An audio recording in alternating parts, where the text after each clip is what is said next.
मेरी बहन का सवाल ये कि मैं पर्दे की अल्हम्दुलिल्लाह पाबंदी करती हूँ और तक़वे पर चलने की भी कोशिश करती हूँ जहाँ तक मुझसे हो सके, लेकिन आजकल की शादी में जो मिक्स गैदरिंग चल रही है, नाच गाने वाली शादियाँ और फौहश माहौल रहता है, ऐसे में किस तरीक़े से रिश्तेदारी को भी क़ायम रखा जाए और मिक्स गैदरिंग से भी बचा जाए? कोई ऐसा तरीक़ा बता दीजिए कि कोई बुरा भी ना माने और हम इन शादियों से अपने आप को बचा भी लें, और अगर अटेंड करें तो वो क्या सूरत हाल होनी चाहिए? माशाअल्लाह, बहुत ज़बरदस्त आपका क्वेश्चन है। इसके जवाब में मैं कुछ स्टेप्स आपको बताऊंगी। अगर आप ये फॉलो करती हैं तो इंशाअल्लाह ताला रिश्तेदारी भी आपकी बच जाएगी और मिक्स गैदरिंग से भी या तो आप बच जाएंगी या सामने वाला इंशाअल्लाह एटलीस्ट बुरा तो आपकी बात का नहीं मानेगा। फर्स्ट स्टेप तो आप ये फॉलो करें कि अगर किसी गैदरिंग में आपके जाने या ना जाने से कोई फ़र्क नहीं पड़ता, तो मोस्टली आजकल की गैदरिंग जिस तरह की हो रही हैं, मिक्स गैदरिंग होती हैं, उनमें नाच गाना होता है, यहाँ तक कि वलीमा जो कि सुन्नत है उस फंक्शन में भी नाच गाने के साथ खाना खिलाया जाता है। ऐसे फंक्शंस में अगर आपके जाने या ना जाने से किसी को कोई फ़र्क नहीं पड़ता, तो पहली चीज़ तो ये कि आप ख़ुद को ऐसे माहौल से और ऐसे फंक्शंस से बचा ही लीजिए तो बेहतर है। दूसरा, अगर कोई बहुत इम्पॉर्टेंट रिश्तेदारी में ऐसा है कि जाना आपके लिए बहुत ज़्यादा ज़रूरी है,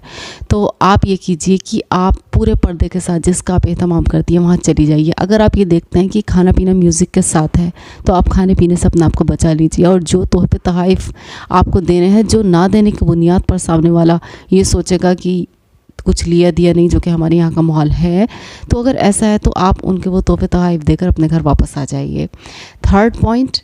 अगर मिक्स गैदरिंग है लेकिन वो लोग ये प्रॉमिस करते हैं कि आपको अलग से आपके लिए एहतमाम कर दिया जाएगा, या फिर दुल्हन के साथ बिठाकर, जैसे कि ऐसा नॉर्मली होता है कि आप परेशान ना हो, आपके लिए पर्दे का एहतमाम कर दिया जाएगा और नाच गाने का वहाँ इंतज़ाम ना हो, तो फिर आप अलग बैठकर खाना खाकर अपनी रिश्तेदारी को भी सेफ रख सकती हो और मिक्स गैदरिंग से भी बच सकती हो। चौथा पॉइंट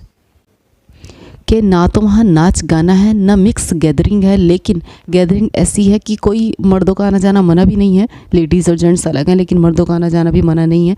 तो फिर आप ऐसा कर लीजिए कि वहाँ पर आप बुर्क़े से, यानी जो भी पर्दा माकूल, जो भी प्रॉपर पर्दे की पाबंदी आप करती हैं, उस पर्दे के साथ ही खाना खा लीजिए उन लेडीज़ में बैठकर। इससे आपका पर्दा भी कायम रहेगा, आपका तक़वा भी कायम रहेगा, आप सबके साथ खाना भी खा सकेंगी और रिश्तेदारी भी कायम रहेगी। और सबसे बेहतरीन बात तो ये है कि अगर आपके ना जाने से मिक्स गैदरिंग्स में कोई फ़र्क नहीं पड़ता, then you should avoid it. और पाँचवा और सबसे अहम पॉइंट, माइयों का फंक्शन, मेहंदी का फंक्शन, बारात का फंक्शन, चौथी का फंक्शन, ये सारे फंक्शन ऐसे हैं जो शरीयत में हैं ही नहीं, फ़कत गैर इस्लामी रसूमात हैं। तो इन रसूमात से तो पूरी तरीके से आप ख़ुद को बचा ही लीजिए। बचा रहा सादगी से निकाह का फंक्शन या फिर वलीमे का फंक्शन, ये जो कंडीशन पहले के 4 पॉइंट मैंने आपको बताए हैं, तो इन कंडीशंस के साथ आप ये फंक्शन अटेंड कर सकती हैं जो सुन्नत से साबित हैं। बाकी गैर शरई सारे फंक्शंस को आप ये सोचकर और ये कहकर अवॉइड कर सकती हैं कि इंशाअल्लाह ताला ना हम इस तरह के फ़ंक्शन ऑर्गेनाइज़ करेंगे और ना इस फंक्शन को ज्वाइन करेंगे, क्योंकि ये फ़कत शरीयत की धज्जियाँ उड़ाने वाला काम है। जज़ाकल्लाह खैर।